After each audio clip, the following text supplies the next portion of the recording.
Job turnover in the video game industry has, for pretty much as long as the industry's existed, always been a struggle. So has crunch, the act of supervisors taking what may start as an eager desire to do everything possible to make your game or your parts of it as finished and awesome as you can, taking that passion and turning it into a company-wide culture and expectation. No different than when you show initiative at your job and your boss adds that one thing you went above and beyond to do to your list of now assumed responsibilities. Crunch and turnover, of course, are related by way of burnout. Even the gold standard studios, the ones revered throughout the games industry, have at one point run into all three of these in a dark alleyway.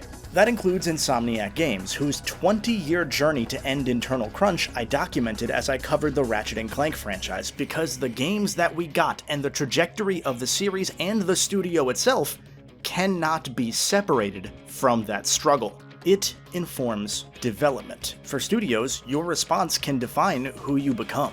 And it's hard to come out of a back alley brawl without at least a black eye. You might think I'm referring to the oft-maligned Ratchet Clank PSP saga as that shiner. No, the black eye here is the situation that led to the founding of those PSP games' developer, High Impact Games, a studio opened around 2005 by a whole crew of programmers and designers that had left Insomniac at one point or another during the crunchy RNC PS2 saga. High Impact was described by one of those former Insomniacs as like getting the band back together, and by nearly everybody else involved with silence. For nearly 3 years now, I've been pulling at the spool of thread that was High Impact Games, trying to unravel what happened that led a senior programmer at Insomniac to suddenly, contentiously depart the studio during early production on Ratchet 3, a significant roadblock in that game's development that directly led to at least one other staff departure during production, and likely several more indirectly in subsequent years due to the long tail effects of working from behind over and over again and having to fill that significant hole in the team's makeup. Just like when your boss leaves and their boss then splits the responsibilities up without giving anybody at your team a raise. Now, you might think it's just one programmer leaving, but it was a lead gameplay programmer who, according to my sources, allegedly spent time during the second Ratchet game's production whispering feelers to other Insomniacs with apparent ambitions of opening his own studio, a crunch-free, or at least less crunchy studio, and allegedly, perhaps poaching talent? For 3 years, almost nobody I've contacted has elaborated on this, outside of numerous vague allusions to a lawsuit, a legal threat, and/or an NDA of some sort. The closest I've gotten is one unnamed former Insomniac referring to it as a quote-unquote legal quagmire that they wouldn't get into, while in the same breath privately encouraging me to keep pulling on these threads. So how did High Impact Games quickly get contracted then to work on a PlayStation Portable Ratchet & Clank title in an office not 5 minutes away from the very company that allegedly sued or threatened to sue its founder? I'm still not entirely sure, but just like those crunch issues informed Insomniac's RNC games, this is the question that defines Ratchet & Clank's Size Matters and its sequel Secret Agent Clank. What led to this studio's founding? What led to getting some of the band back together to make games their own way, on their terms? And how did this affect both the portable and console forks of the Ratchet & Clank series? This is all to say that I spent multiple years unsuccessfully trying to get to the bottom of why these games suck so much.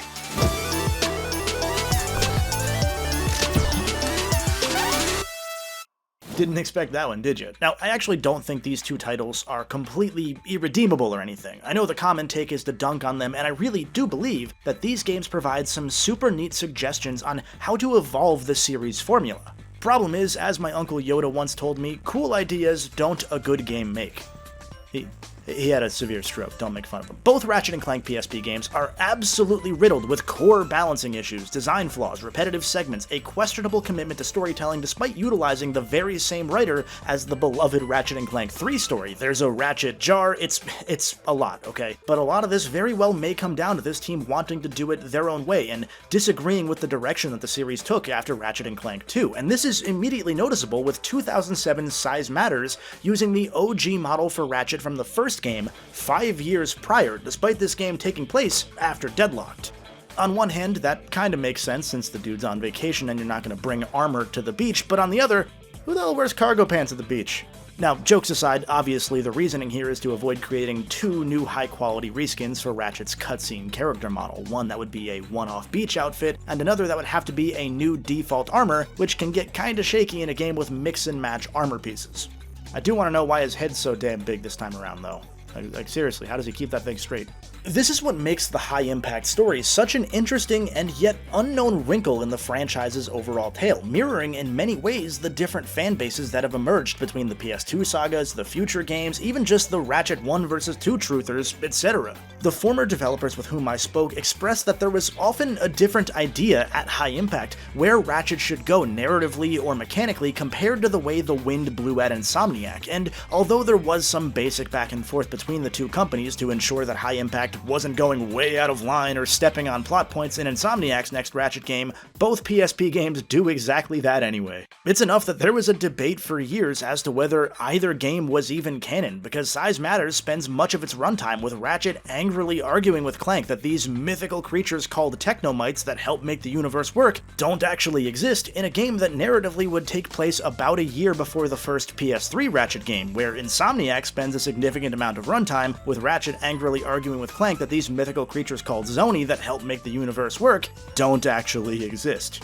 And while we'll sadly, for me, get to Secret Agent Clank's plot later, it took a kind of snippy tweet from Insomniac itself to hand-wave away that game as an episode of the in-universe Secret Agent Clank show. Spoilers, no, that's wrong. See, official Sony marketing materials say that the Secret Agent Clank movie, show, and character is a cover for Clank also actually really being a secret agent, and this game's plot directly addresses the ending of Size Matters as the inciting incident behind the villain's actions, while also referencing numerous other characters and plot points that exist in the game's universe that actually happened to Ratchet and/or Clank that would contradict Secret Agent Clank's in-movie universe lore. My god, we're already so deep and I want to die. Throw in a storytelling structure in both games where plot points can often feel like non-sequiturs, as if cutscenes were accidentally left out of the game, a thing I would not put past this team, and characters who often feel like they've regressed 2 or 3 full games, and you get 2 titles that probably shouldn't be considered canon.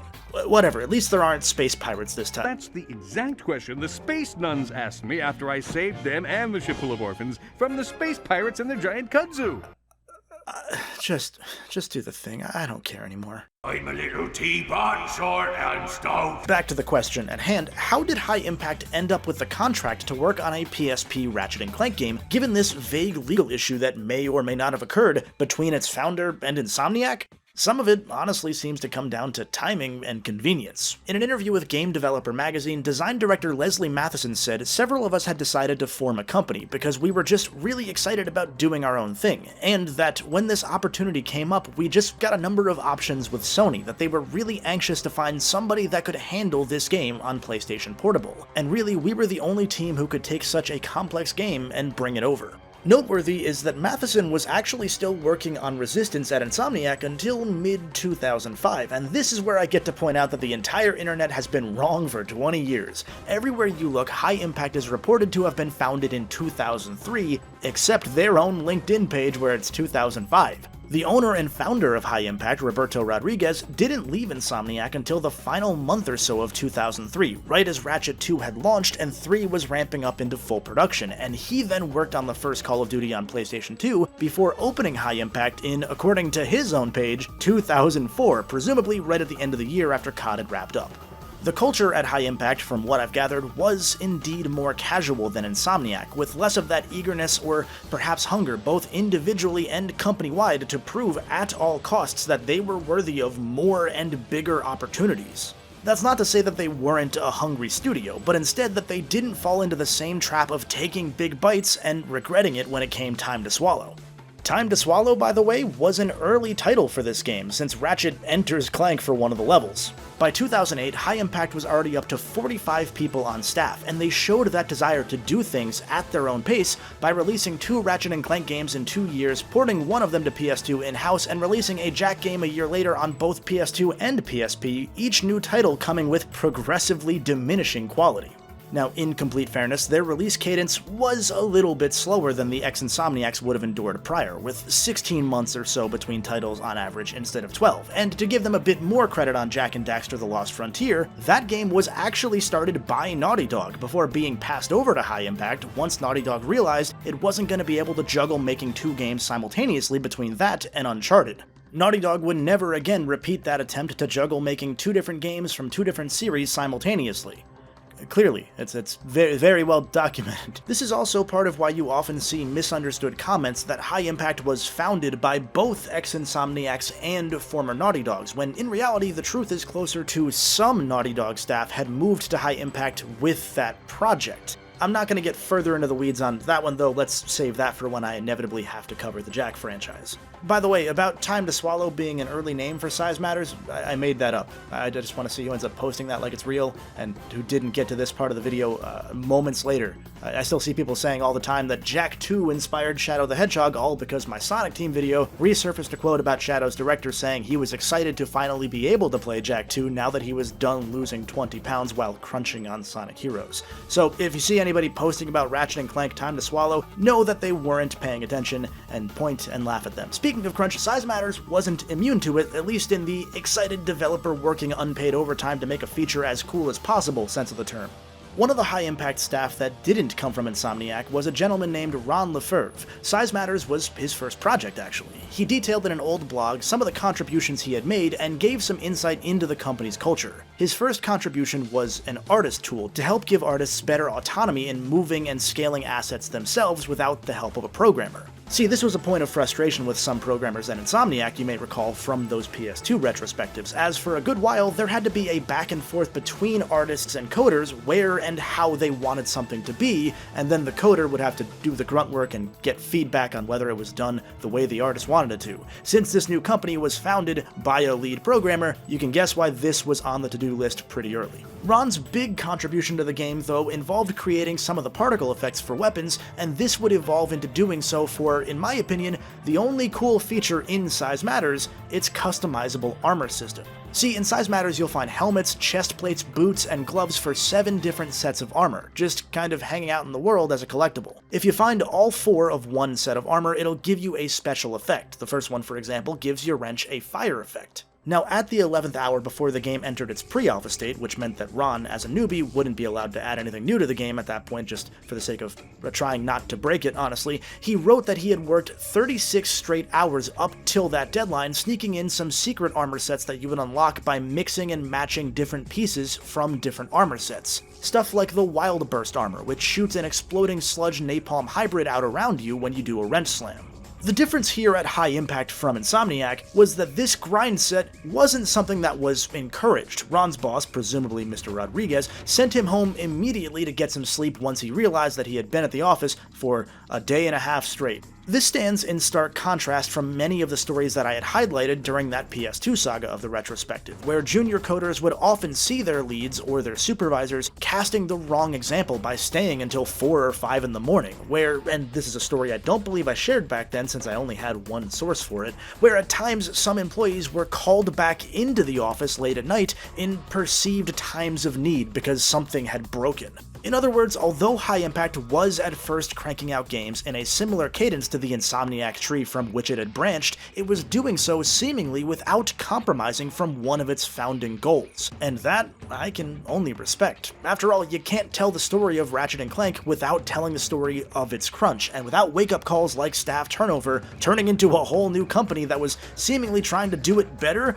Who's to say that wake-up would have happened at Insomniac when it did? Who's to say they wouldn't still be crunching today instead of having seemingly just solved the issue once and for all? Now, I wish I could turn this into some long compliment sandwich, a long compliment hoagie of sorts, I guess, but this is just about where the nice things I can say about Size Matters end. Even with that armor system, there's an asterisk, because while I love the idea of customizable armor sets and unique set effects, there are two Achilles heels here. One, the armor pieces and their sets have a set damage reduction value each, so using earlier sets on paper makes for a risk-reward that doesn't actually jive with this game at all, since by the time you get to New Game Plus, most every enemy is two-shotting you no matter what armor you pick. And two, almost every single armor set effect applies solely to a wrench attack, which turns into the perennial RNC issue where using your wrench on enemies is actively wasting experience that weapons could be earning. And Size Matters is already the second worst balanced Ratchet game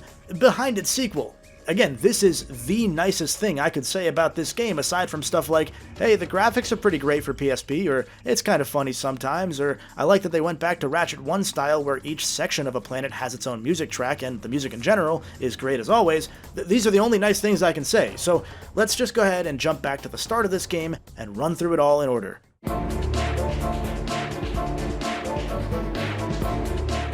So like I said earlier, Size Matters starts with our duo on a well-deserved vacation after the events of Deadlocked, relaxing on the beach of returning resort planet Poketaru when a girl named Luna asks to film them beating up some robots for one of her school projects, before she's subsequently kidnapped by some of those robots. Also, Quark's here too, following Ratchet and Clank to try and tag along on their inevitable next galactic rescue. That's not foreshadowing him turning heel again or anything, he's just lonely because he doesn't have a family. In a fun little PS2 throwback, the gang's one step too late when they try to save Luna as the robots flee the planet, dropping what Clank declares to be a Technomite artifact. Now, Quark conveniently has been to the next planet on this goose chase somehow, so he tells the duo where to bring the artifact while he uses the ship's computer to search for his family on Ancestry.com or something. Once they find and save Luna, she reveals that she faked her own kidnapping in order to lure them there, and we get a trippy Ratchet dream sequence while Clank is sent off to do battle bots for some reason.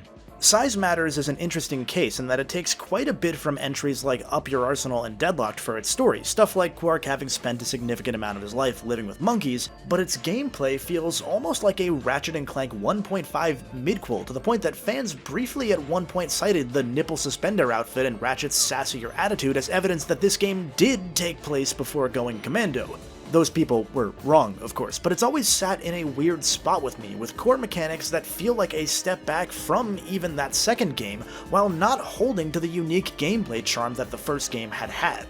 Some of this is simply due to being a PSP game first and foremost. With no right analog stick, for example, you would think the game would try to rely on auto-homing bullets like Ratchet 1 had, and with no L2 or R2 buttons, strafing has to be mapped to either the D-pad or the analog stick, with the other being your free movement. To crouch for things like a long or high jump, you need to hold down both L and R, which individually act as your left or right camera turning. Now, like I mentioned earlier, there is a PS2 port of this game that addresses the most basic of these control issues, but A, it's still got really rough camera issues that plague the gameplay throughout, B, this wouldn't fix the core design of the game having orbited around a PSP controller mapping to begin with, and C, I'm not playing or talking about the PS2 versions right now. Asking me to play this version twice already means you don't like me, so I'm not gonna make myself suffer more for you, because I don't like you either. I don't know why I said that, actually. Probably, I might like you. I don't know you. The two definitive, which in this case is to say, I don't know, kind of passable ways to play these games are via PlayStation Vita or PSTV if you have one, because you can map the camera control to the right analog stick, or via emulation, much for the same reason, but also because then you have save states in case you want to do any of the dumb New Game Plus stuff. More on that later. As for that bullet homing thing, well, it isn't very good. Certainly not up to Ratchet 1's lofty standards, where you knew your margin of error within about a minute or so of using most guns. The game here will lock pretty rigidly onto one enemy in your field of view, and sometimes it'll choose a crate off to the side, but hey, that's fine, I guess, and shots will directly aim for where that enemy currently is. We'll talk about the weapons themselves in more detail in a bit, but for most guns, there's not actually really a projectile, so they don't auto-home from there like you would expect from Ratchet 1. That means that if the enemy moves, the shot will blast past them unless you've purchased the lock-on mod for the one or two guns that has the lock-on mod. And you can't swap which enemy you're locking onto without jerking your camera around or positioning over and hoping it moves over to the desired target, so it effectively gives you a middle ground between Ratchet 1 and Ratchet 2's aiming without any of the catered design of either game. The compromise there is that enemies usually take their sweet time moving around and getting ready to attack you, so you don't have to worry too much about doing a bunch of side flips a lot of the time. You can just kind of stand there and shoot. Other weirdly RNC 1.5-esque things include this game still making you physically spin the stick when activating a bolt crank to match Ratchet's changing direction instead of just holding forward. This isn't a complaint, for the record, just an observation, because similarly, the Magna Boots that we get later on during this first act are a hybrid between 1's really slow Magna Boots and the Gravity Boots from 2 onwards, so you can jump and shoot, but you still have the slower, floppy walking animation from the first pair of boots. This matters because remember how in the first game you had to be very careful with where you walked on these magnet tracks because Ratchet had to take his time to follow a circular walking path to turn around, and that often meant that you would hit the sides of the path and fall off when trying to correct yourself? This has that too, due to that walking animation. Things like these were often fixed by Ratchet 2, and if not by Ratchet 3, stuff featured in the games developed in part by the handful of high impactors that had left Insomniac after one or both of those games. Much of Size Matters is like this, a game that sometimes baffles you because you know these issues were fixed already by the very same folks years prior. Also, put on your party hats because we just passed 150,000 words across this RNC retrospective saga, and I've still got 20 more pages of script left. You're in this shit just as much as I am now, so this is your fault too, and you're not allowed to leave until I'm done now. The level designs of the first 3 worlds in Act 1, they're passable up to a point. That point is level 2. Poketaru is your basic tutorial level, no knocks there outside of the disgustingly slow helipad glide. I mean, seriously, in a game where you can't look up or down without zooming into first person, just having to inch forward while descending at a snail's pace and blankly stare at whatever's in front of you, I don't hit the "what were they thinking" often, but this time I think I have to. Actually, I lied, there is one more knock. Very few, arguably maybe only 1 or 2 of the game's titanium bolts are actually hidden whatsoever, and the ones that are hidden are usually just on a side platform right next to your ship, or there is one particular one where you have to do the single slowest wall jump sequence of all time and hope that Ratchet can push his momentum in a perpendicular direction at the very end to land correctly. Outside of those couple exceptions, they're usually just right in plain sight, because these levels are partly by necessity the most run-of-the-mill Ratchet levels to ever Ratchet level. Same goes for the armor, by the way. You're just gonna find new armor pieces right in front of you as you go through the levels. They're pretty much impossible to miss, and there's little reason to not immediately equip the ones that give you the highest % damage reduction.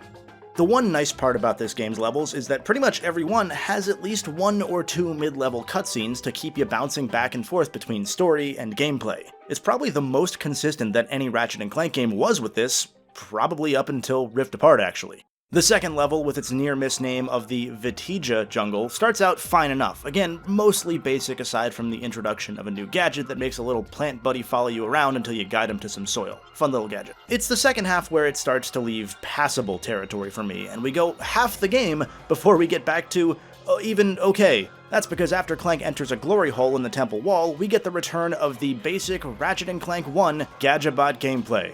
Woo. Like the helipad gliding, this is somehow slower than usual, thanks in part to the new Bot Flinger. I'm not sure why Technomites have a need for either of these things, the Gadgetbots or the Bot Flinger, but this device lets you slowly, and I mean slowly, grab, aim, and throw Gadgetbots across gaps or up onto ledges, which is really engaging when you have to do it 6 times in a row. I guess I had to make sure they got every last drop out of this because this is the only classic Gadgetbot section in the entire game.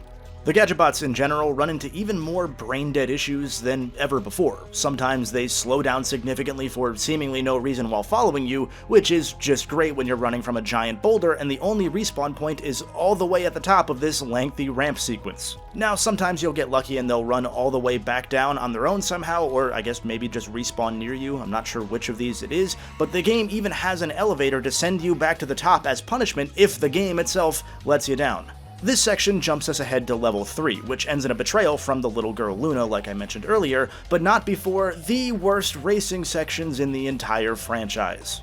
This is skyboarding, and these sequences are thankfully optional after the first sampler on each of the 2 tracks, but if you choose to do the rest for the pitifully low bolt rewards, you'll be navigating different permutations of each of those tracks. There's one here and one a little bit later in the game. Slapped pretty lazily all over both tracks are a bunch of boost pads and random platforms, and the name of the game is to keep your boost gauge as full as possible while throttling it as often as possible. See, using the boost meter allows you to fly through the air and take different shortcuts, hence skyboards, as well as just go faster than a painfully light jog where it looks like you maybe tore your Achilles or something mid-jog. These things are really, really slow. But be warned, if you land weirdly or you hit an angled piece of ground or graze a wall, or sometimes if you just hit nothing at all, you're still gonna crash and get checkpointed back a good bit earlier in the track. And don't worry, no matter how far ahead you are, if you crash, the other racers are sure to have caught up to you by the time you respawn, and they're probably not going to slow down once they get ahead of you.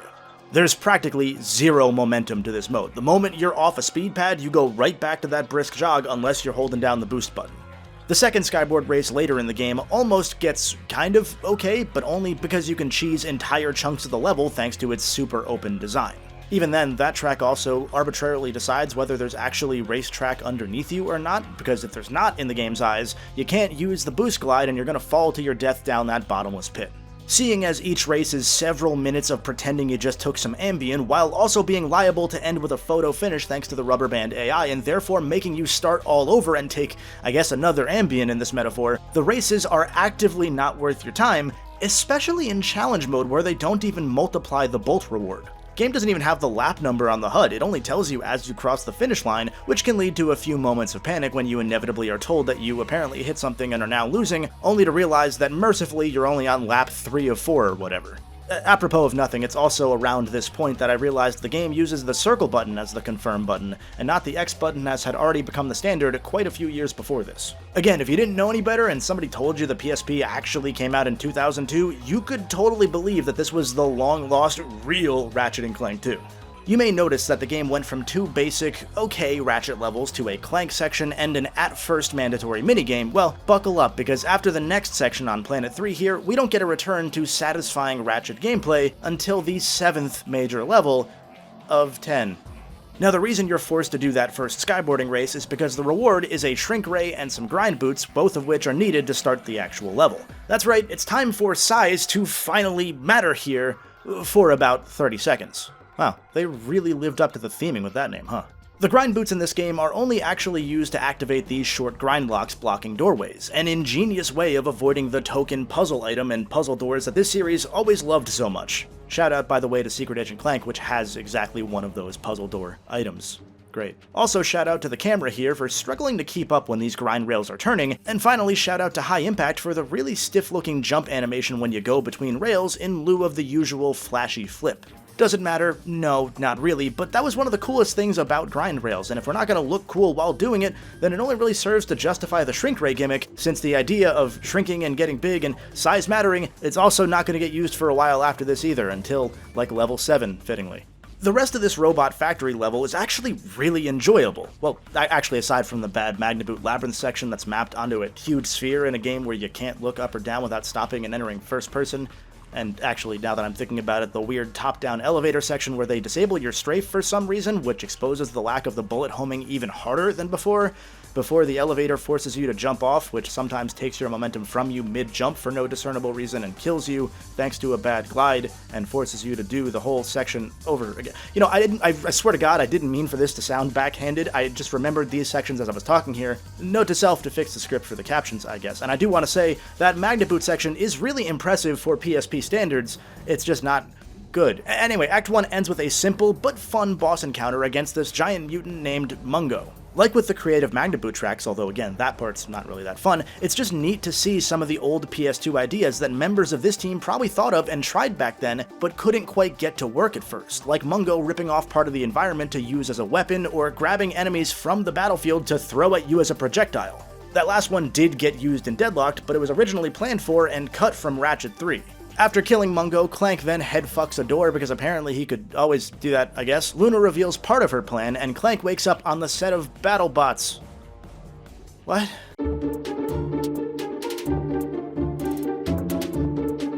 So after Luna zaps Clank and something looms over Ratchet, we don't get a resolution for any of that for the next most of the game. Clank's gotta do some very basic BattleBots-inspired robot combat for a bit because the game says so. And the thing is, I remembered really liking some of this section as a kid, namely the throw Gadgetbots into the goal minigame, maybe because I was taking out frustrations on Gadgetbots, or maybe because I just really wanted to like something in this game. Coming back to it now, the AI is mostly brain dead whether it's in battles or in robot soccer.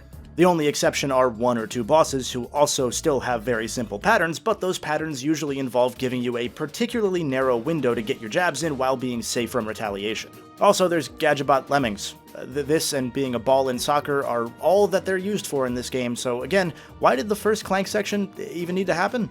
After Clank wins Robot Wars 3, Scrunch the Monkey suddenly lands on the planet with his spaceship that he has, I guess, gives Clank an iPad and leaves without Clank. I'm not kidding, this just happens. Cue a very slow, very long Giant Clank Star Fox section as he flies to the medical outpost where Ratchet is being tested or operated on by the mysterious villains. Like with racing, there's another one of these a bit later, although the Clank one is optional and thankfully easy to miss. The story then jumps us back to what Ratchet's been doing during this whole sequence, which is a dream sequence level, one that does not have nearly enough checkpoints for the amount of shaky, clankless platforming it throws on you, before ending with a heavy air quote boss fight against Dream Giant Clank where you slowly just jog away from him for way too long without any indication that it's just gonna end after a couple minutes. Yeah, so you notice how the plot just kinda stopped? I'm not skipping anything here, that's this third of the game. And once Ratchet's awake, the medical outpost level afterwards can't survive without gimmicks either, apparently, because we juggle a get your weapons back trope alongside Ratchet going into angry overkill mode because he has a bit of hazy PTSD from being operated on, followed by the rest of the level juggling some Ratchet gameplay, but more so turret missions where Clank has to freeze enemy robots again and again while protecting Ratchet so that he can open the doors. This all culminates in one of these, which is also tied to a timed escape sequence because, oh my god, Ratchet Jar! I don't want to know what they extracted from him, frankly, because I think Tumblr and fan artists, they already have that covered.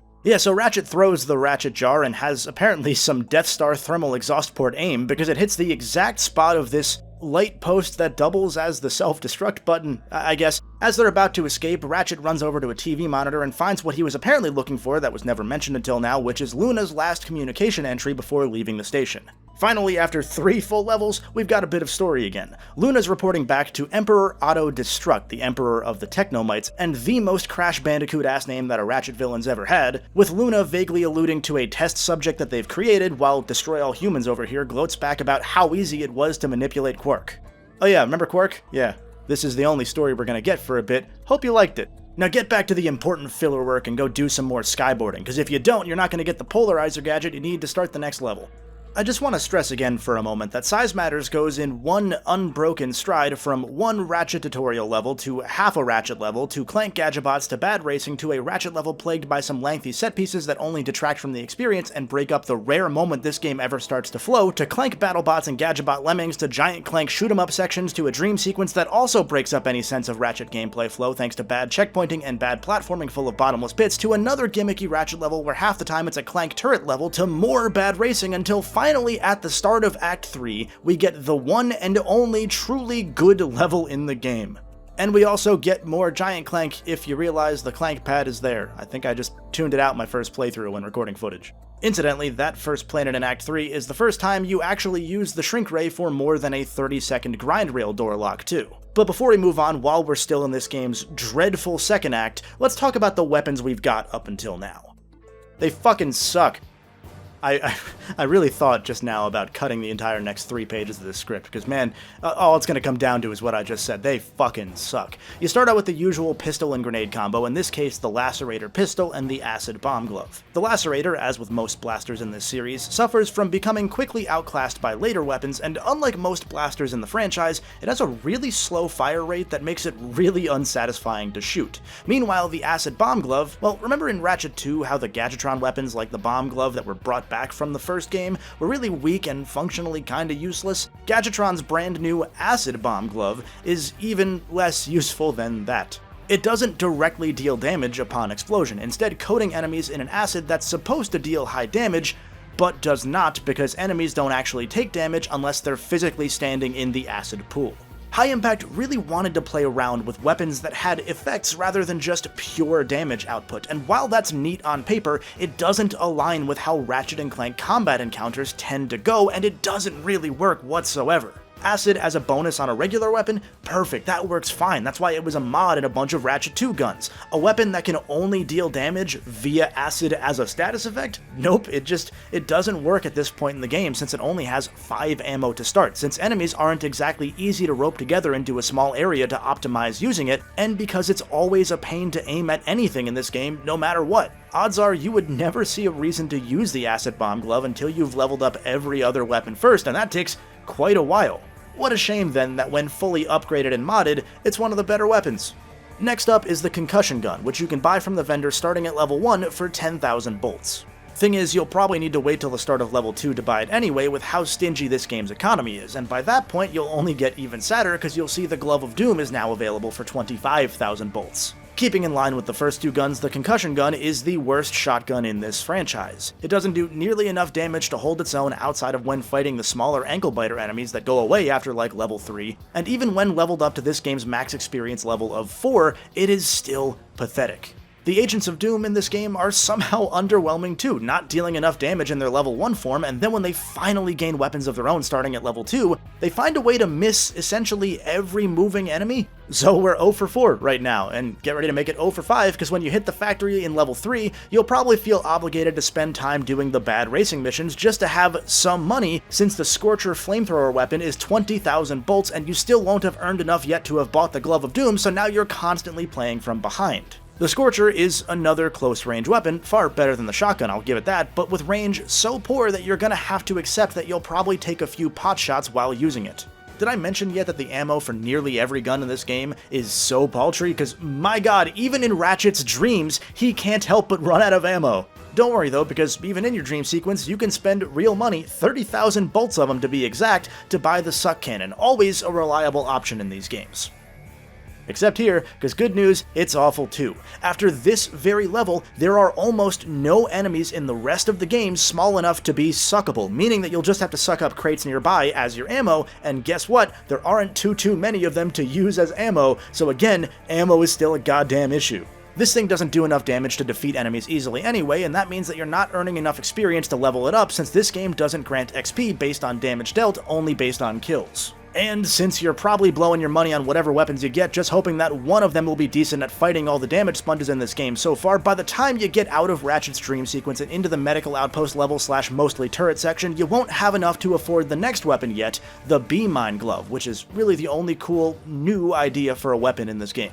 All of the optional content up to this point, which I have always done across this series, I did everything right as it showed up, most of the Clank missions and races in Size Matters are only giving you 1,000 bolts, maybe 2,000 if you're lucky, or if you're unlucky, you're just getting another pair of gloves or shoes. I didn't even get to mention that you now also have to choose between buying the B-Mine Glove, whatever weapons you haven't bought yet, the Bolt Grabber to extend your pickup range, and the Box Breaker, because those two are also in the vendor for some reason. The B-Mine Glove isn't that great either at first, because the last thing you need when you're begging to be able to do any decent damage is a turret that shoots a handful of bees before immediately running out of bees and disappearing. I'm not kidding, it takes me until the end of level 6 of this game's 10 levels here to get a few of these weapons even to level 2. That's how bad they are at dealing damage, and that's how little experience you're getting from enemies, even if I exclusively use the new weapons. They often simply run out of ammo before you can get more than a sliver of experience. And if you've played these games before and you're disagreeing with me, I do gotta say, many of these weapons do get pretty serviceable by the time they reach max level, often feeling like they're completely different weapons pretty suddenly with how effective they can get, but it's borderline impossible to get more than 1 or 2 of them to feel satisfying on the first playthrough up until this point, because this game refuses to have an idea of what it wants to be. Most of it up until now has been filler. The best spot to grind out weapon level ups is the dream sequence, because I swear to god the game just likes to kill your momentum sometimes while jumping here, sending you careening into a pit and starting back from the beginning of the level. But hey, I guess that's at least good experience if nothing else. And the dream sequence wasn't even that fun of a level to play. The best thing it has going for it is that it's trippy and has wavy little JPEGs calling back to characters from older games. It makes it funny that a number of players saw Nefarious here and said, oh yeah, this is definitely before Ratchet 2 somehow, but frankly, I would prefer this whole thing to have been a dream sequence so that I can wake up and not have spent hours of my life playing, researching, and talking about this piece of shit game. And before anybody tries to drop the, "Oh, it's not that bad, you're exaggerating," no, play this shit again. Go start a fresh save file, don't just go off the multiplayer where the weapon balance is different, don't think about the fully maxed and modded New Game Plus 3 versions of weapons, because those turn out okay, but only after you suffer through a full playthrough or 2 of the game to get there. And no, you don't get to use the concussion gun on yourself so that your memory's blurry either. Persona! There's only so much rope that I can lend to a game for being on a handheld. Yes, at the time, this was raised as one of the shining beacons of what a dedicated handheld game could be. That's because it handles its compromises pretty excellently. The camera issues and controls are things you get over and get used to, as much as they may lead to some cheap deaths or hits. And although the camera in particular has an effect on the gunplay, none of my deep-seated issues with size matters come from things like that. High Impact couldn't have done much better in that regard, I would argue. Nah, it's everywhere else that this game falls flat. It's unevenly paced, it's unbalanced, it's unsatisfying, and even though the best level in the game is coming up next, I've still got to talk about 3 more levels after that, New Game Plus, and a game that's somehow even more unbalanced and unevenly paced. You could handwave away the pacing as being part of a segmented pick-up-and-play experience if you want to be wrong, but it's not because this game is portable that it has a middle act that is exclusively padding and minigames. That sort of stuff can easily be spread out across a game far more evenly than this. Every other game does it. The next game in this series that this team made does it, and to a fault, I might add. It's because this game was made by a team that, I would argue, got overexcited and threw every new shiny idea at the wall rather than honing in on taking a couple ideas and polishing them until they shined, that we get a game that's just not good. For as much as I enjoy talking about games, digging into what makes them tick and the behind the scenes of how they came to be, make no mistake, I do not like doing this. I don't like just having to dunk on games because actual humans made this. In this case, actual humans made this game that seem to have a lot of freedom to do so in a healthier environment than this industry tends to provide. It's part of why every time I've come back to this project over the last few years, I tried playing the actual games last, after starting to reach out to developers, after finding old articles and doing the research. It's why I was waiting and hoping for more developer responses, hoping for something that I could use to tell the story behind these games without actually having to talk much about the games. It's why my script was the SpongeBob the meme for months while I looked at it, said I don't have the courage yet, and focused on better projects. And the biggest sin here is that these games have so many neat little ideas, like the armor system or the different utilities for weapons beyond being weapons. There's a lot of experimentation that takes place in these PSP titles, and I really want to give that every bit of credit that I can. Or at least I would prefer to give the next game that credit. This one just plain sucks really, but for every cool idea or every limb onto which High Impact goes out when building their little treehouse, for every single one, there's a reason that the good Ratchet games didn't do those things, because those limbs are shaky at best. They move away from what this series was always trying to be, and because for every branch you take, you pull resources further away from the trunk of the tree, and you start to forget that you're in a forest. Weapon balance is a basic issue addressed through user testing, and while I know there were at least some user tests performed, this feels like a game balanced around the endgame, by the designers, by the coders, by the team that was making it, that was mostly playing in that endgame, without accounting for the journey to get there. You can't just make a game start to get okay after you've beaten it 2 or 3 times. That doesn't work. Alright, that's what you probably came here for. That's the only rant you're getting out of me. I don't have it in me to do another, so let's get back to the journey.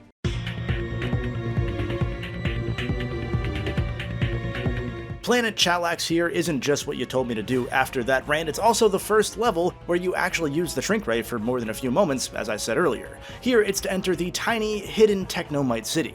Now this planet's got a bit of everything, following in a lot of that high-octane Ratchet 3 level design, with several solid combat encounters in a linear sequence, followed by a really creative set piece where you're running across the tops of leaves, avoiding attacks from an enemy ship, before battling that ship in a really boring and bad boss fight. Really, if you look at it and squint, this kind of feels like a more inspired but weaker version of that ship sequence on Ratchet 3's Planet Dax. Honestly, I'm pretty cool with it, because the leaf bit here is the only time I feel the game executes in a satisfying way on both the size gimmick and the scope of the world around you. It's really a shame that this had to be the game that took the shrink ray trope. There is that element of unevenness to it where you're toppling statues of Otto despite not really having any idea what his motives are. Like, this level doesn't have any more texture to that story beat until the very end. The opening cutscene here is just Ratchet and Clank shrinking down.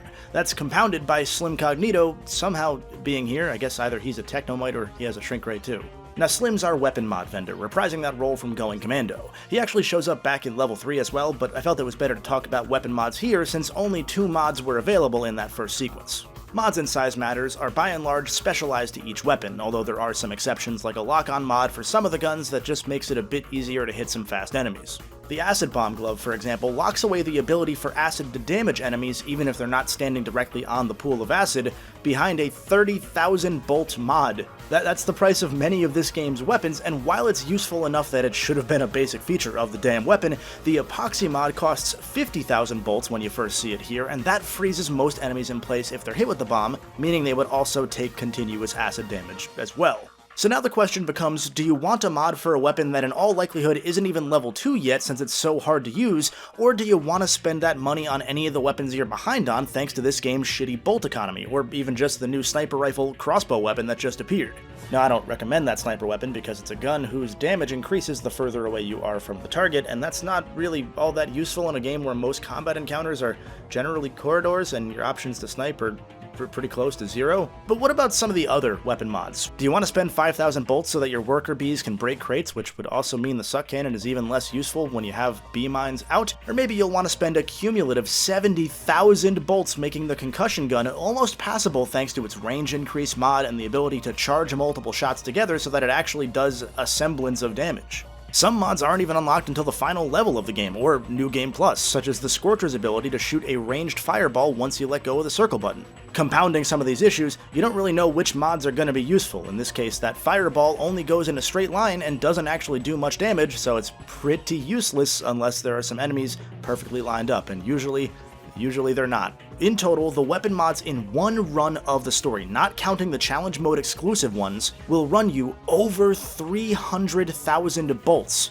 When I started New Game Plus, I only had 40,000 bolts, was missing the final Rhino weapon which cost more than double that, and I had barely even gotten a dent into the mods since Slim only shows up 3 times in the game. More on challenge mode in a bit. First, I need to know why this ship boss, whose only real attack is moving from side to side so that you have to double dutch over some lasers, why does this have so much health that it takes 2 to 3 full clips of fully leveled up dual lacerators to kill it when it hovers just out of range of most of your other weapons? Don't say the sniper mine is the reason either, because few, if any, of this game's weapons are distributed in a thoughtful order relative to their utility like the other games have done. Like, this is just a waste of time that adds an asterisk to the one world in the game that was just kinda enjoyable. Whatever, with that out of the way, we get a bit more story, and fittingly for what I've been calling the only straight-up good level in the game, it actually has a really neat callback after this fight that I do want to give credit where it's due and highlight. There she is! Let's get her! Ratchet? Clank? Yes? Do you notice anything unusual about Captain Quark? Do you notice anything unusual about Luna? Well, she does seem to have an unusually large door in the back of her head. Well, I find the fact that he has a spring where his leg should be to be quite puzzling. And why do you think that is? This isn't the real Captain Quark, you numbskull. It's a robot. Oh. She's, robot? Correct. Yeah, so Luna's been a robot this whole time, controlled by technomites. Ratchet and Clank follow her, or I guess the technomites themselves, to the Day-Nye Moon, named for its rapidly shifting day-night cycle. A cool gimmick for a level, which immediately overstays its welcome if you ever try to do all the game's skill points. In this game's case, that would involve, and I'm not exaggerating here, running in a circle for several minutes because you're not allowed to kill any of the weresheep, and you can't actually move forward from this section here until it's daytime. Before we go through this level though, if you want to get this game's morph weapon, the Mutator, you gotta do a bunch more Clank BattleBots levels here. Once again, fittingly for this game's weapon selection, this one is only useful on this level until you start challenge mode, because level 9 is a difficulty spike and it's gonna just take way too long to morph any enemies there, and even more so for level 10. Also, I hope you found another 100,000 bolts to spare somehow, because the Map-O-Matic for tracking secrets and the PDA for refilling ammo, which is frankly just necessary for the final boss, they're both in the vendor now for 50,000 each. Why were none of these items part of the Clank missions or the skyboarding races at any point whatsoever, instead of rewarding you for several minutes of slow, uninteresting minigame content with no more than 4,000 bolts, or maybe if you're lucky an armor piece you'll forget you have immediately after you get it? Better yet, why is this game that's so insistent on making weapon experience an even rarer commodity than bolts when both are more necessary than oxygen? Why does it not have any sort of Ratchet arena to grind? It's One of nature's mysteries! Most of this level is a scenic trek through these canyon-side farms. Honestly, a really unique locale for an RNC game, in that it feels more like a one-off area from Futurama, I suppose, now that I think about it. As you're going through the farms, Luna will activate a couple traps as part of this extended, not really a chase sequence, before we get a villain motivation plot dump that's intentionally written to be so generic that both Ratchet and Clank start falling asleep during it. Everyone uses our technology, but no one gives us credit. Our robots are strong, but as you have demonstrated, they are no match for Ratchet. So, we're making our own Ratchets. What?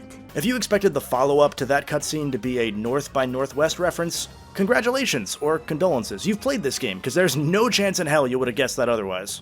Fun fact, technically this section, you can just let it play itself if you line yourself up right, but I don't recommend that, since if you die at any point either here or afterwards during the ensuing boss fight, you restart before this North by Northwest chase sequence and have to deal with the chase all over again.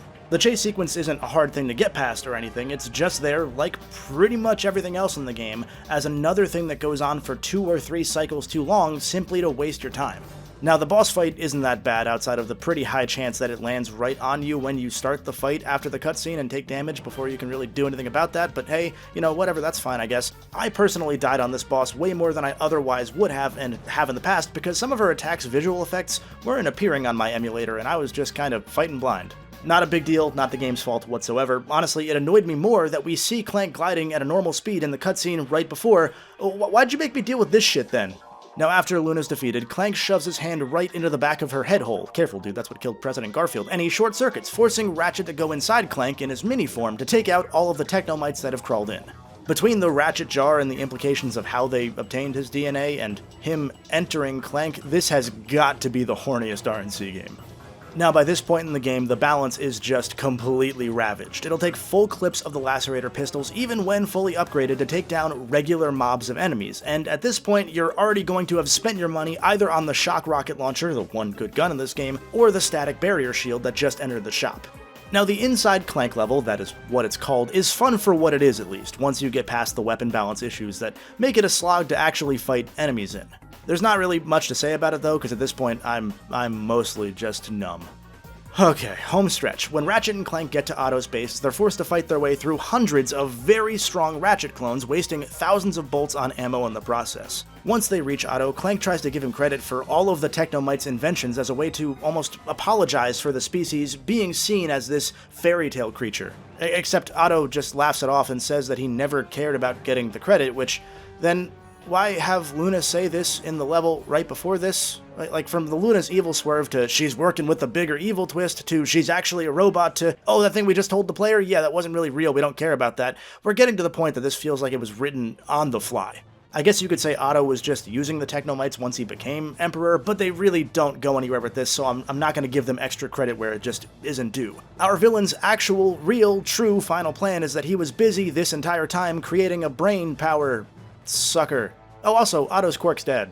I mean, he's not. He just fooled Quark as part of his plan, except that Quark played no part in that plan up until this very moment that just happened to be convenient timing. Like, outside of one scene where Quark was already going to help Ratchet and Clank, there's no connection between him and Otto that has to happen in the plot.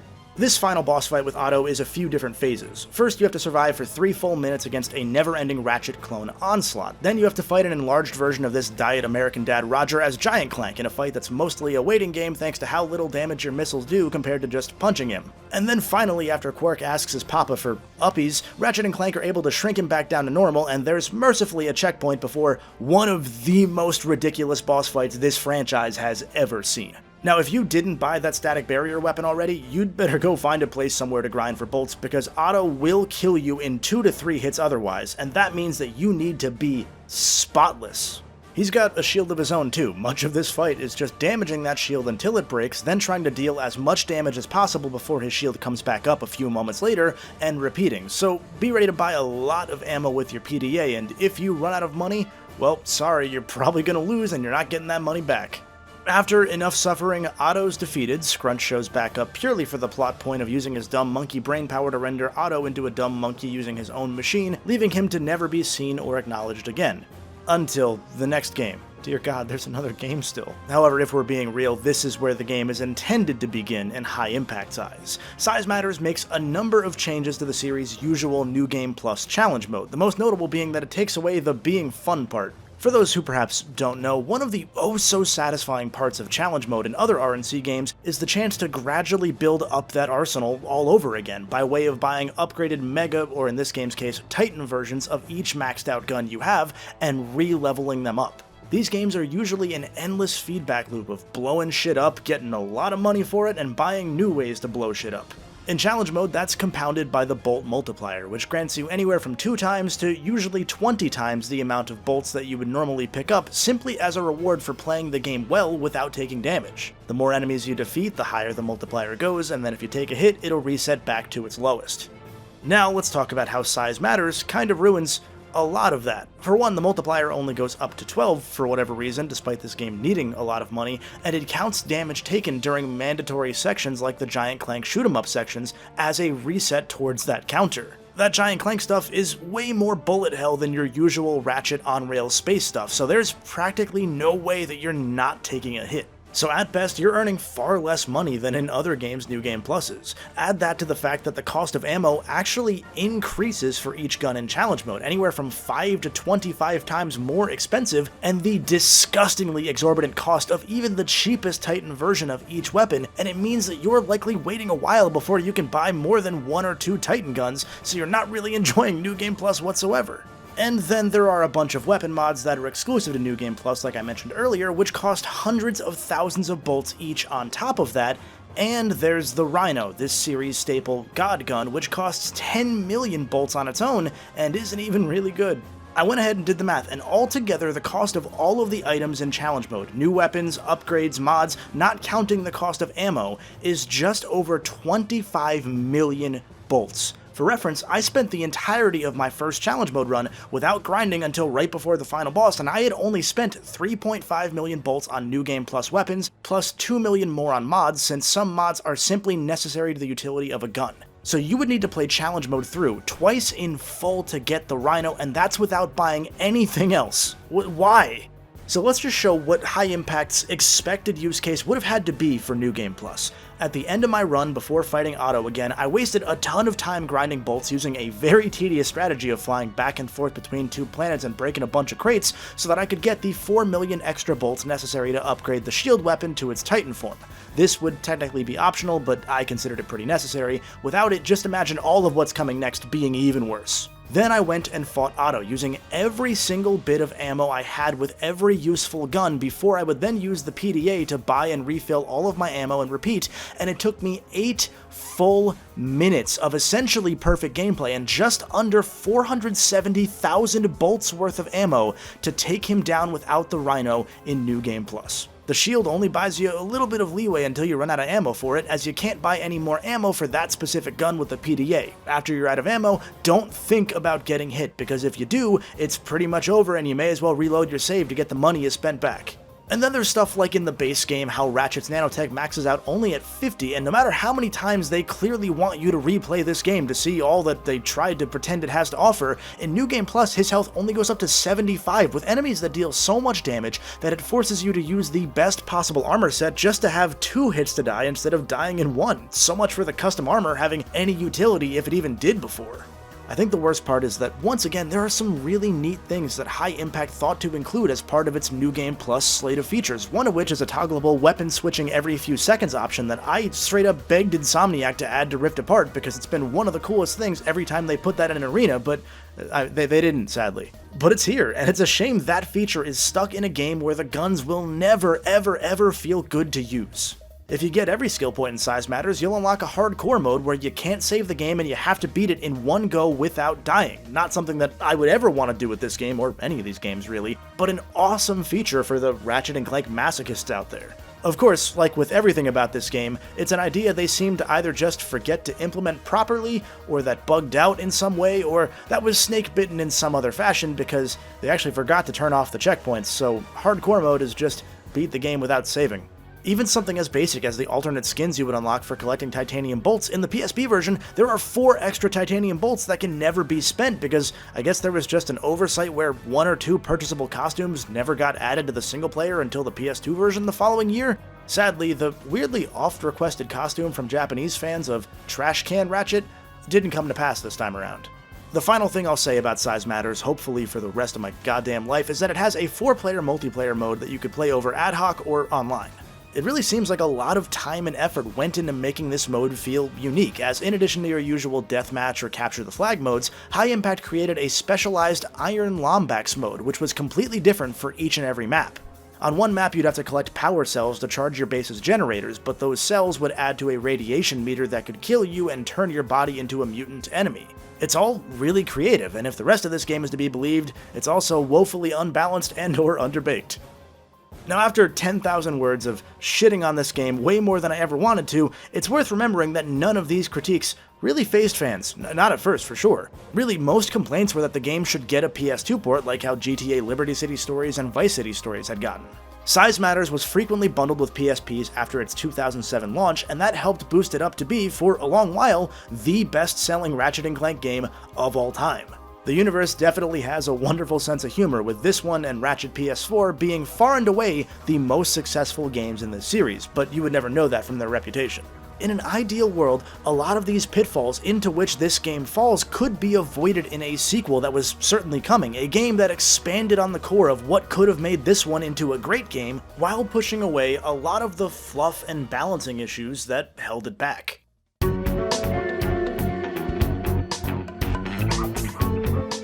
I want to go home. Do I have to do this again? Nearly every single goddamn thing I've said about Size Matters, the following year's Secret Agent Clank manages to do worse, and after all these years of struggling to find a gameplay style for everybody's favorite Scooby-Doo laughing robot backpack, for this to be the end result guaranteed that he'd be relegated to gimmicky B-side puzzle gameplay forever. And that's an absolute shame, because I really want to like this game so much more. There's a campy charm to its stupid Bond-esque story, to the stealth genre it often parodies. There's a genuine creativity to all of Clank's weapons. But there's also some of the most sophomoric humor in this series, and sloppy does not even begin to describe the game. Thankfully, what does begin to describe it is all the shit I just said about Size Matters, because that's simply table dressing for what's about to come. Grab a beer or something, buckle up.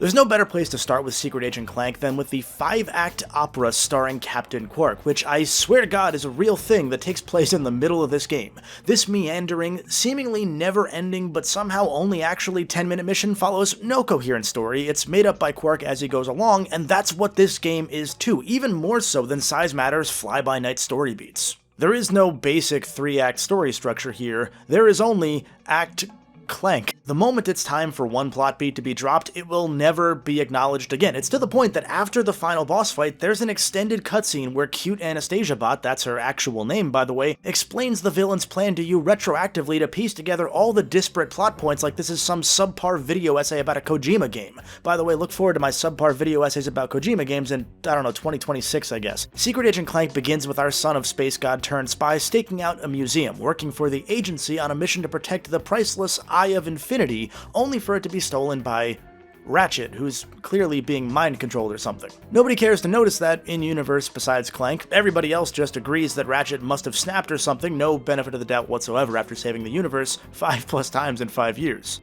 After a cool little mission breakdown that showcases your objective, the enemies you'll expect to see, hazards, etc., we're off to the races. And I mean that literally, because Clank moves so much faster here than he ever has before. Yes, I do have to highlight that, because can you imagine a Clank game with his regular slow-ass half-jog? It would be awful. This game, at least in this opening level, if maybe not anywhere else, executes on its promising style so well, but don't let that fool you yet. It sets up a world where you can tail enemies, watch their patterns, and actually track their patrol paths, not unlike tracking the robots in the Horizon games, now that I think about it, and you actually can use those paths to your advantage, setting traps and whatnot. Well, ideally. There are stealth bonuses for defeating enemies without being detected, although these stealth takedowns are actually just quicktime events, which is kind of lame. And yet again, there's the recurring issue where doing any melee attacks, even with this 2x experience bonus to Clank's health, doesn't help Clank's weapons level up, and that means that you're just kind of mortgaging your future fun. These stealth QTEs are also activated by your regular melee button, and you can probably see how that would be problematic if the prompt didn't register as a stealth input, especially in a game with a number of missions where getting detected automatically fails you. But let's put that aside for a sec, because they fixed one more negative that I didn't mention about Size Matters, which is that you couldn't break crates as Clank and have the remaining part of the stack above the crate that you broke fall onto you and also break.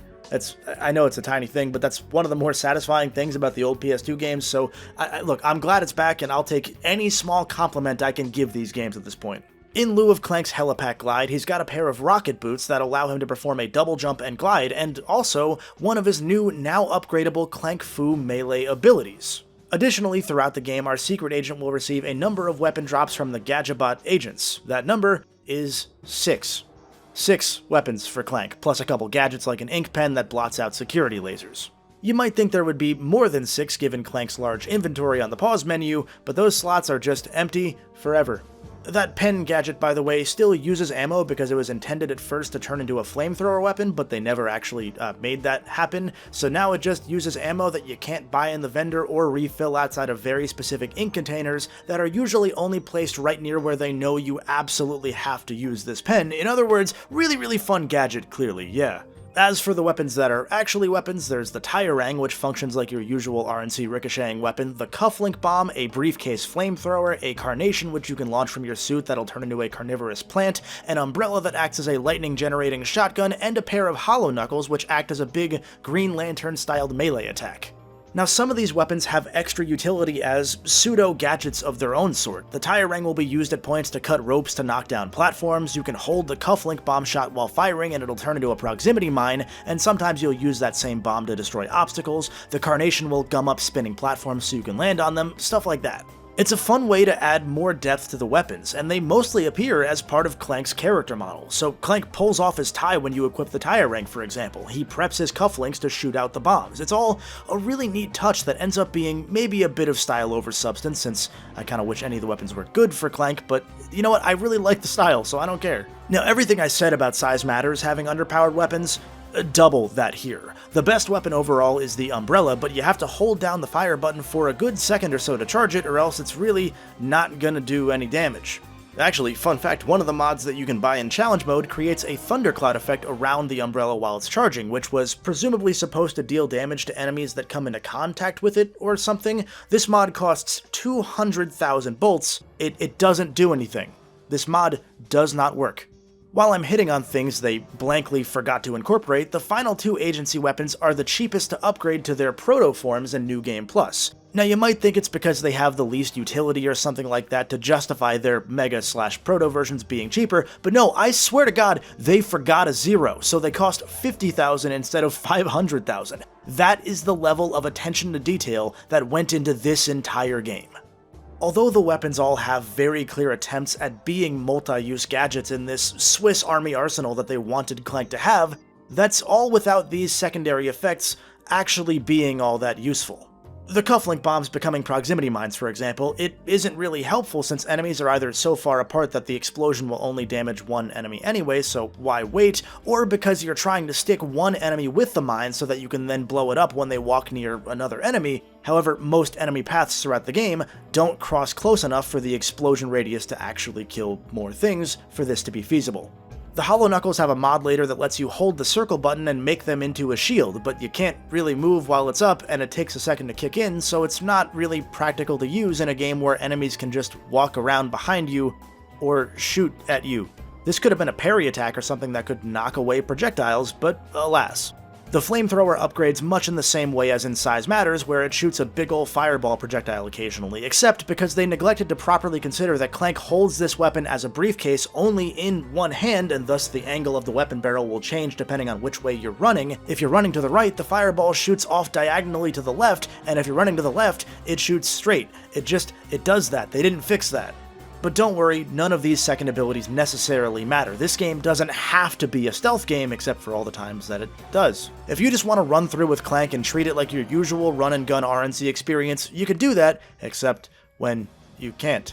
In fact, this is a bit more kinetic and fun an experience to do that in, actually, compared to Size Matters, except when it isn't. Part of this is because the camera zoomed out a good bit further here, thank God, compared to really being right up your ass in Size Matters. Problem is, this game uses corridors as much as, if not more than its predecessor, which leads to a ton of funky camera hiccups if you ever strafe with your back near a wall, even worse than Size Matters ever had it. The Ratchet levels will run into this as well, despite being wide open arenas, on top of all the other issues that come with his side of the game. And actually, speaking of, Ratchet's in prison for the entirety of his time in Secret Agent Clank, with his gameplay style being purely arena battle. So, if you add those two together, his side of the game is just kind of a sequel to Deadlocked, actually. Fittingly, enemies from Deadlocked appear in this prison, as do some arrested Thugs for Less gangsters and many Tyrannoids from Ratchet 3, a lot of enemies that Ratchet ostensibly put in this prison. They don't really do anything with Ratchet from a story perspective in this game, but it is really neat to see them bring back a ton of past history like this.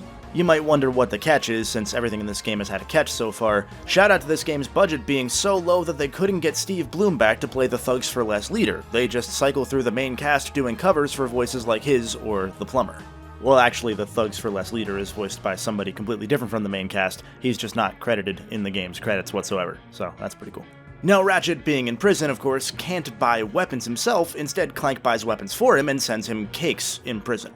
Don't worry, by the way, if you were for some reason concerned that there wouldn't be an excessive amount of weapon mods for Ratchet's guns since he's in jail. No, there are even more, and Clank has to buy all of them as well with his paltry agency salary. A bolt economy so badly balanced that seemingly the first change Outside Studios Sanzaru made when they started porting this game to PS2 was multiplying the amount of bolts you get tenfold across the board. If you thought that one of the very first things High Impact would do is address their poor balance and economy, no, they made all of it worse.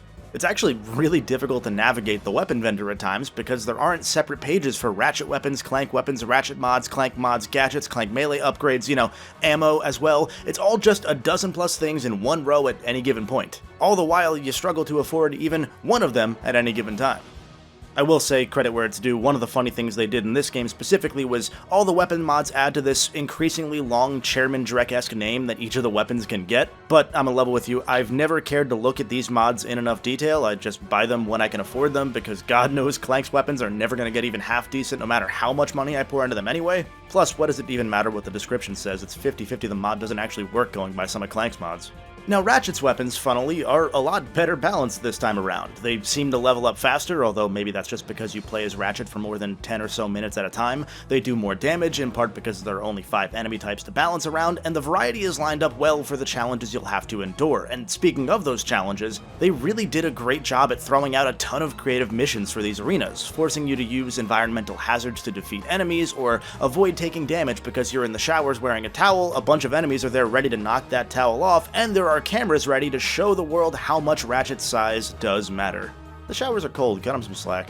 In general, this is one of the more creative arenas in RNC, with each locale in the prison featuring character reskins to match. In the prison yard, these guys might carry a barbell as their weapon, but if you're in the kitchen, it'll be a giant drumstick instead. There are giant, more powerful versions of some enemies that appear as well. Again, they continued to think of neat ways to just very slightly tweak or spin off of the Ratchet gameplay here, and I appreciate that they kept trying, even if the challenges themselves still usually find a way to drag a bit by the end because nothing in this game can be concise. Plus, if you load a Size Matters save, you can finally play as Trash Can Ratchet, so 10 points for that alone. Notice how I've been more positive in a few minutes here than I was in the past, hour of Size Matters? Half of that, to be fair, is because when in doubt, if I haven't mentioned it, it's probably still worse here, and I'm just so tired, but this, for sure, is where the praise starts to run out. For every neat idea Secret Agent Clank brings, there are several other ideas that tear the game at the seams. For example, I jumped right from talking about Clank to Ratchet's gameplay, but there's a mission in between that I didn't mention.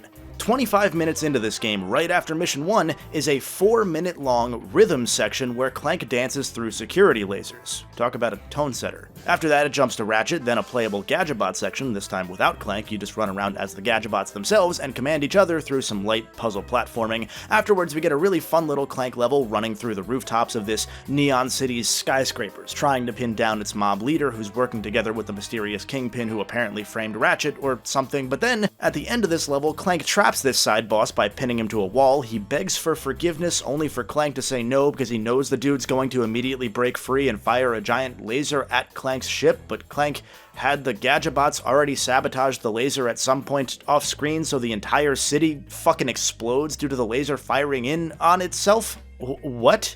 Well, what is going on? That, my friend, is the motto of Secret Agent Clank, because you can be damn sure this guy's forgotten about and never mentioned again.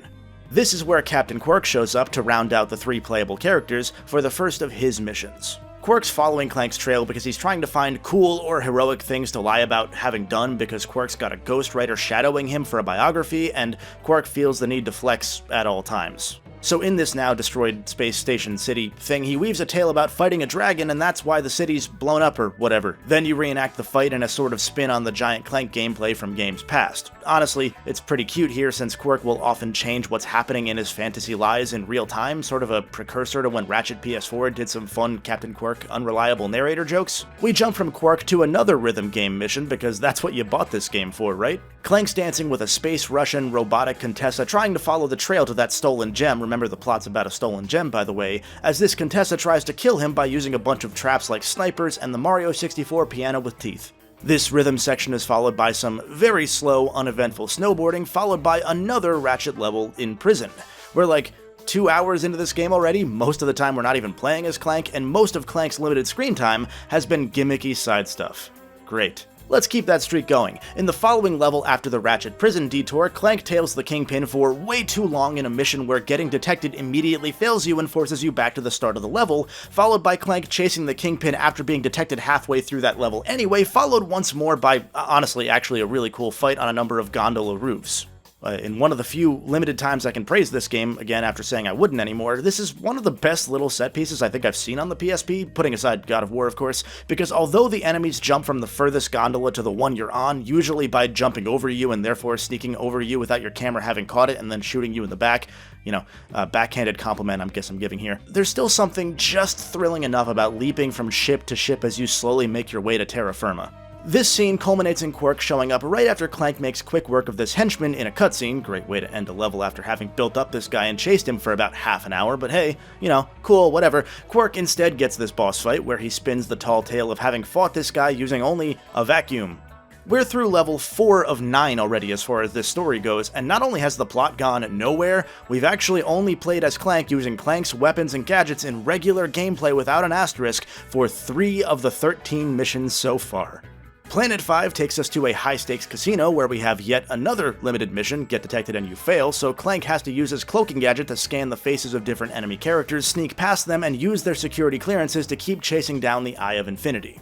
Although I appreciate that some poor soul had to put a ton of time into writing holomonacal flavor text that's unique for every single NPC in this game, I also just want to ask why. Oh, what? If they can skip all semblance of pacing and sabotage the flow of their story in the name of dumb jokes, I'm allowed to as well.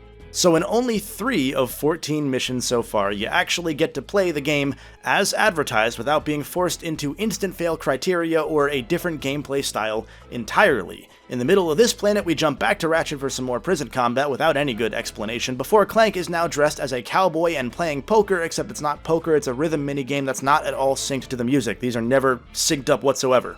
The design director of this game boasted at one point about how on PS2 they spent hours syncing grind rail gameplay up to the soundtrack, so what the hell happened here? Halfway through this dreadful mission, we start bouncing back and forth between the rhythm poker and playing as the Gadgetbots defending Clank underneath the table from some tiny enemy robots that are trying to rig the game. This goes back and forth multiple times because nothing about this game can be concise. Then Clank's arbitrary goose chase continues as he's sent to a secret lab near space Venice, and we get some regular Clank gameplay for the first time in over an hour, followed by a lengthy boat chase sequence a la that snowboarding earlier, and then Quark shows up at the Space Venice Opera House, and we get that 5-act play that I swear to God never ends. If you couldn't tell by now, the prevailing theme of Secret Agent Clank is that it doesn't know what kind of game it wants to be, even less than Size Matters did, so it just throws out every gameplay style imaginable in hopes that by assaulting your senses you won't notice that not only is this game only like 6 hours long, but that every single section therein takes place at an event horizon where time somehow dilates, 40 years pass, and you find out your dad is now younger than you.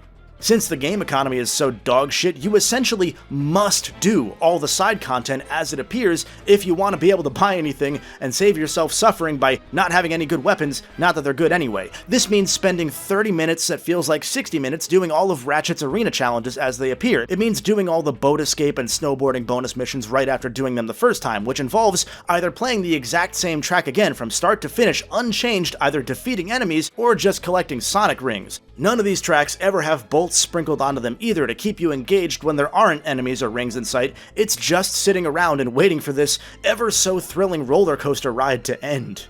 The Quark stuff is technically never the same for any given mission, but in terms of controls, it always is, and the missions individually are just repeating the same thing over and over and over again, beating the joke into the ground. At first, it's dumb but kind of funny that Quark's opera involves you defending a cardboard cutout of Quark's left butt cheek from enemy attacks. Seeing that exact phrase on a health bar is just absurd enough that it almost works. And then you see how slowly his ass treks across the stage and you realize that no, this isn't the joke, you are for having to play it. The Gadgetbot sections get longer and more arduous as time goes on without ever stretching past the exact same tired gameplay you've been bored of for years. And don't you worry, there are optional missions for these too, and if you want to be able to afford any goddamn thing, guess what? You better do them.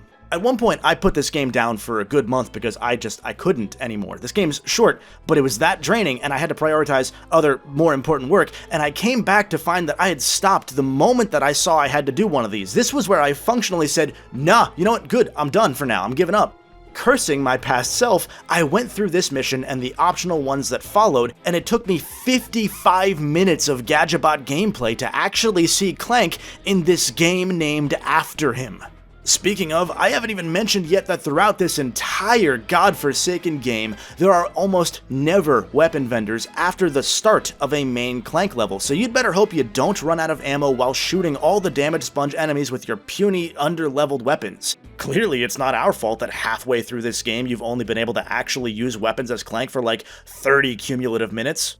If you're lucky, a level might have one vendor halfway, but since nobody's lucky when playing this game, one of the only times this happens, you can't actually use the vendor until you clear out the enemies here, and if you die, there is not a checkpoint before this encounter. The checkpoint is at the start of the room prior, which is meant to be a stealth section with a bunch of the same strong enemies that can easily kill you since your weapons have, again, barely been used all game. This vendor's only even here to begin with because somebody thankfully realized that you might need to buy ammo for the Carnation since it's a required weapon for platforming to escape this very room once you jump down. I guarantee you that during production, somebody got softlocked before this was caught, and that's the only reason this is one of, I think, 2 levels that has more than one vendor. Even for as much as I want to praise like the 2 Clank levels that exist so far that don't have some sort of side gimmick, they're chock full of repeated sequences too. In the Neon City, you cross the same neon sign bridges again and again. Combat setups are limited in their variety from room to room in the Space Venice laboratory and in that first level. It's close to a copy-paste job at times. In the next Clank level, the foundry where all the galaxy's bolts are minted, we bounce back and forth between fighting enemies that have way too much health and instant fail stealth sections with the added bonus of a platform that's too high for the player to see that that's where they need to progress, B, time-sensitive cloaking item, and C, you probably won't think it's a good idea to stop moving around and zoom into first person to see where the hell you're supposed to go next in a room full of hard 90-degree turns. Then we get even more dreadful Gadgetbot slog, a Ratchet arena, a Clank level where even the environmental hazards have too much health and take a ton of ammo to disperse, Quark saving space nuns where the only saving grace is Quark finally explaining why he can breathe in space. Why is it that you don't need a breathing apparatus in the vacuum of space? You know, that's the exact question the space nuns asked me. A token giant Clank shoot-'em-up section, more Ratchet, and another Clank vehicle chase mission.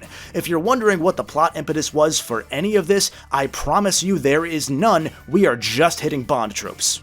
By the way, remember how Quark way later in this series becomes the celebrity-turned-idiot president of the galaxy? Well, you'll never guess what he does next in this game. If your guess was dress up in a cowboy outfit and defend a giant wall in the desert from sombrero-wearing space cactuses, I don't know how you got that so on the money, but that's exactly what happens. This mission lasts for 20 arduous waves with few checkpoints. If you told me right now that I died and this was purgatory, I would fucking believe you. And if you want to see the pinnacle of repeated copy and paste level design, just wait for the final mission. But first, it's during this space graveyard mission that the plot finally starts to congeal into something, and that something is milk that's been sitting out for way too long. This entire game, we've been chasing this Kingpin character and trying to retrieve that priceless gem, but it turns out it was a setup all along, because the Kingpin robot is actually just a costume for Clank's evil doppelganger Clunk, who's now rocking a bitchin' goatee. Shout out to this plot twist being followed by Quark's big dumbass head-thinking loading screen. It's one of the few moments that this game actually made me laugh, and it wasn't on purpose. Clunk was working a regular 9-to-5 job fixing toilets when he saw a news report about how Ratchet & Clank had just defeated Autodestruct, the villain of Size Matters. It was after this 5th time saving the galaxy, I guess, that Clunk finally snapped, and he formulated a master plan. He would frame Ratchet for stealing the Eye of Infinity, using mind control, I guess, it's never really explained, and then posing as Ratchet, he would use this gem in tandem with his giant space laser so that the laser would perfectly refract through the crystal and destroy every single planet in the galaxy all at once. Then he would replace Clank, save the day, minus having killed the entire galaxy, so who would even be there to know that he had saved the day, and why wouldn't they also suspect Clank is in cahoots with his friend with how quickly they jailed Ratchet, and that's it, that's his plot. My favorite part of this is due to yet another developer oversight, Clunk would have put this plan together and built a giant death laser in the span of a week. See, Ratchet's rocket launcher weapon has the same description in both Size Matters and Secret Agent Clank, and in both games, it refers to the weapon's release 3 months ago, meaning that both high-impact games take place during the same month. When it comes time for Clank to completely take down Clunk in his underwater base, we run through the same combination of 4 identical rooms multiple times in a row. There's a hallway with electric eels as flashlights, then a circular giant room for combat, then a hallway with lasers, then some water hazard platforming, and repeat 3 times. This brings us to the actual worst boss fight in this entire franchise. Yeah, somehow they actually topped Otto's horseshit fight. Clunk himself can only be damaged via QuickTime event. In between, you have to fight against Clunk, who's inside one of 3 robots. That Kingpin we've been following all game, a robot modeled after Dr. Nefarious, and a robot modeled after Ratchet. Each of these robots has their own health bar that resets once you defeat one of them, and he'll start jumping between them at will. It's only once one of them is defeated that you're allowed to rinse and repeat with a QTE until his health eventually whittles down to 0. Oh, also, after this, while they're retroactively explaining the plot so that there's some semblance of wrap-up here, it's also explained that Quark's ghostwriter was actually a sleeper agent used by Clunk to get Quark to follow Clank so they could keep tabs on him. The sleeper agent then goes into kill mode off-screen as Clunk being defeated was his trigger, but none of that matters since I guess they ran out of money while making this game, and they just explained that he got defeated in a cutscene. With Ratchet's name cleared, Clunk is turned into a vacuum, the game ends, and we all live worse lives for this game having happened at all. I wish, but we're not done yet because the biggest sin in Secret Agent Clank is its challenge mode and bonus content. Once again, if you thought Size Matters had it bad, this one's down tremendous. For one, every single minigame counts towards your bolt multiplier, so if you mess up more than a single button input on the desynced rhythm minigames or take a hit while snowboarding, the multiplier resets. And if you're like me and you're the type who usually wants to do everything a game has to offer, let me be clear, do not complete this game. I have not, and unless one of you psychos is going to pay me a lot of money, I will never do so. Remember that rhythm section at the start after that first mission, the one that's like 4 minutes long? Of this game's 65 skill points, several of them tend to act directly at odds with one another, including here. One such skill point asks you to complete this mission without taking damage, which is to say, play near perfectly in each section. Another one asks you to play perfectly up until the very final laser, where you have to mess up so that Clank trips on that laser and takes 1 single damage, which means beating this exact same mission in full, again, 4 minutes of it, twice in a row. That poker rhythm game, same deal, except here they're telling you to get a score of exactly 77,700 points, which requires messing up at very specific points in this mission that feels like it's a half-hour long. Now, I say get to that score, I should probably say finish the mission with that score. You can't just get there and wait it out because you'll take damage and die before the mission finishes, and then you have to start over from scratch. I'll give you one for regular gameplay as a bonus too, we're already here this long anyway. There's one skill point for killing every enemy in the final area of the space graveyard level without being detected, but in a game where so many basic features flat out do not work or bug out without telling you, why would you ever trust that this is going to work? Imagine failing this skill point 10 times in a row and then finally getting the exact right path and doing it all in one go, only to find out that the game forgot to reset one specific flag at some point when you died and restarted at a checkpoint, so you don't get the skill point. And again, there are 65 of these. And last but not least, if you thought that 8 straight minutes of near-perfect gameplay was ridiculous for fighting Size Matters' final boss in New Game Plus, in Secret Agent Clank it's even worse because it takes 9 to 10 minutes to get Clunk's health down to half. I've never beaten this game twice in one file. I'm probably never going to because this fight takes anywhere from 30 to 45 minutes, and if you take more than 2 hits, it is game over. You are starting over. Maybe the biggest fuck you, though, is the criteria for obtaining this game's biggest secrets. See, in New Game Plus, you get a special pair of glasses which can detect these alien barcodes, with usually 3 hidden each per planet. These are hidden in the deepest corners of the game, some real no-clip shit, and your reward for finding all of them is some flavor text that highlights each member of the development team in some Chuck Norris-styled joke, and then finally when you get all of them, you get access to the high-impact treehouse, this game's Insomniac Museum. Some fun nuggets of info here include that the Quark Opera was originally going to be even longer for some reason. There are some bonus Ratchet Arena challenges symbolized by bars of prison soap. Great, no notes. Clank says the word Kitten. There's a special crossover costume with Tools of Destruction where Ratchet can wear a prison outfit and Clank here becomes a Zoni, which is fitting in this game since he fucking disappears for half the story. And last but also not least, there's a secret door that requires 3 hidden keycards to open. These are even more hidden than those alien codes, with the first of the 3 requiring Clank to jump into a bottomless pit and die to obtain it. That's the easiest one to find. Find all 3 and you unlock this game's secret super weapon, Dallas's Chalice of Power, an item that will completely restore your health whenever you use it. Although even when you get it, it doesn't appear in any of those empty inventory slots and you actually can't equip it. Instead, the game tells you to go search and find the secret cheat code to use it because yes, you need a cheat code to activate this. Just to reiterate, this is an item that's hidden behind some so stupidly hidden you would have to Google it keycard placement, itself hidden in a bonus level that's hidden by similarly Google necessary in-game QR codes essentially, and the reward for all of your searching is to then be told to Google one more thing. If the meandering 5-act opera about Quark's ass wasn't symbolic enough that this game is full of shit, then this should really hammer it home. For every neat idea, there are 4 or 5 boneheaded ones or clear oversights, a game developed seemingly with no discipline whatsoever. The only benefit to a game like Secret Agent Clank existing genuinely is that we got to see what it would be like if somebody else took the reins on this franchise, and boy does that make me happy that Insomniac just chose to slow down their release cadence instead. The most frustrating thing is that I have positive memories of Agent Clank, and like with Size Matters, I was hopeful that it was better than I remembered, but with every protracted level, every new bit of padding, every extraneous gameplay style, my eyes glazed over further and further and further. If you ever wanted to know why either of these games get the flack they do, it's because they are bad video games. Not just bad Ratchet games, but games that struggle at the most basic tenets of design far more often than they ever have a chance to succeed.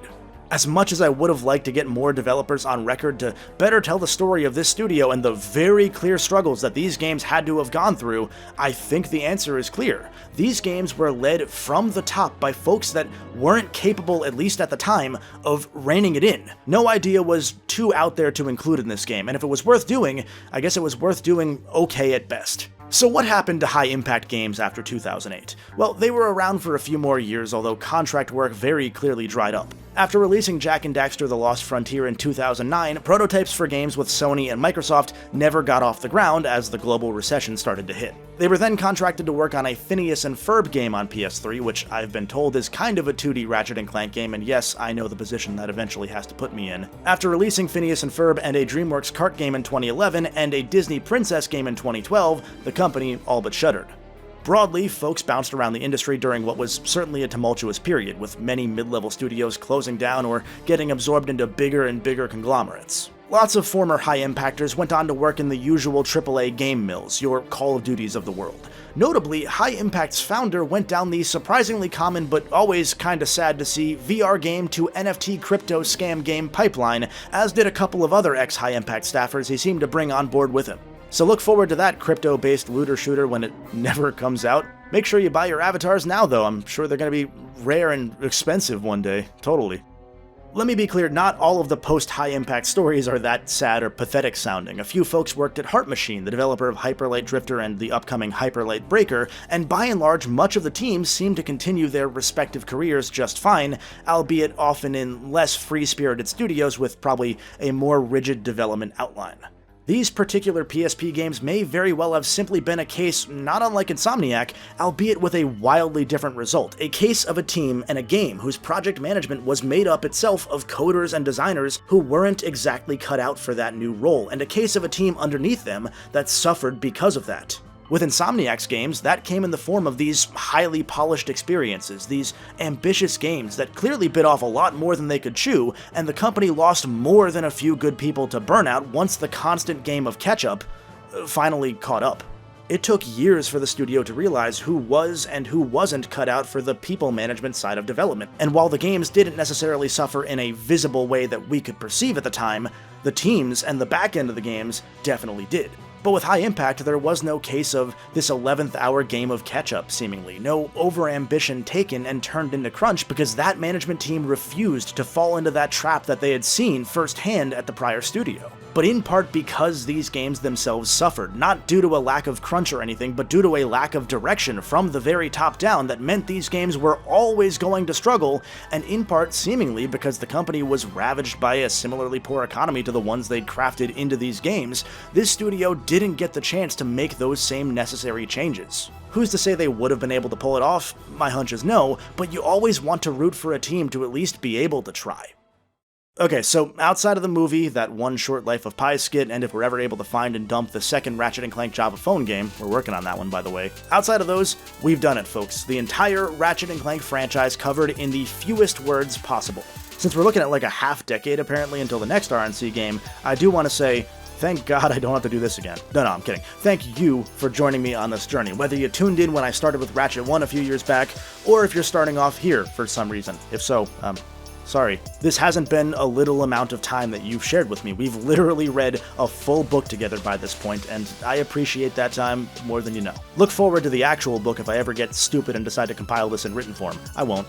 If you'd like to go above and beyond with your support, consider joining via the YouTube membership button or checking out the Patreon to get early or ad-free versions of these videos and a bunch of other fun perks. Now that Ratchet's done with, I can move on to the other big series that I've been preparing to tackle while struggling with this video. I've got some even more challenging script ideas that I want to work with now that this monkey's off my back. As always, patrons will get peeks at those first. This one was a way more frustrating project than I expected it to be, from having to pick up and make sure it felt just like where we left off with the other RNC vids 2 years ago, and hitting that same standard to rewrite after rewrite after rewrite, which is something that I never actually do, by the way. Most of what I release ends up coming in one writing pass plus some tweaks here or there when I record. So for this one to just run into so many issues like that is new. To struggling with just how goddamn much I had to tear apart some of these games. I'm not a fan of doing that. It's why I went to the documentary style with stuff like Sonic Heroes and Shadow, because that story is more interesting and more compelling than me saying the same, I don't like this, that everybody's already heard. I really wanted to do these games in that same way, but the interviews just didn't shake out this time, and that's how it crumbles, I suppose. Now, please, remember the human when you're probably joining me and dunking on these games in the comments. I think that these games are clearly a product of struggling management, but that doesn't mean that people didn't pour their souls into these games that you may be taking glee in roasting. And make no mistake, I take no glee in this whatsoever. I didn't want to make this video this way, I don't want to release it this way, but hey, that's how this crumbled, so yeah. I think that's everything, so Clank's a robot, that's pretty cool. Much love, and until next time, stay golden.